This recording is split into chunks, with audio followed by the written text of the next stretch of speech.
எங்களுடைய பிள்ளைங்க எவ்வளோ சொன்னாலும் கேட்கவே மாட்டாங்கிறாங்க. அதனாலதான் நாங்க கோவப்பட்டு பிள்ளைய அடிச்சு தொழுக வைக்கிறோம். அவங்கள சத்தம் போட்டு கோவத்தை காட்டி அவங்கள பயமுறுத்தி தொழுக வைக்கிறோம்னு சில பெற்றோர்கள் சொல்றாங்க. இந்த முறை சரியானதா? நாம கோவப்படுறதுனால நம்ம பிள்ளைங்க நமக்கு பயந்து, நம்மளோட அடிக்கு பயந்து பிள்ளைங்க தொழுகைக்கு போவாங்க. ஆனா அது யாருக்காக இருக்கும்? நமக்காக தான் இருக்கும்.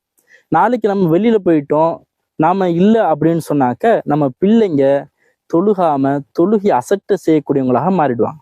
அப்ப கோவத்தினால நம்ம மேல இருக்கக்கூடிய பயத்தினால நம்ம பிள்ளைங்க தொழுகிறாங்கன்னா அது ரொம்ப தற்காலிகமானது. நிச்சயமாக அது தொடர்ந்து அவங்க தொழுகக்கூடிய ஒரு சூழ்நிலையை அது ஏற்படுத்தாது.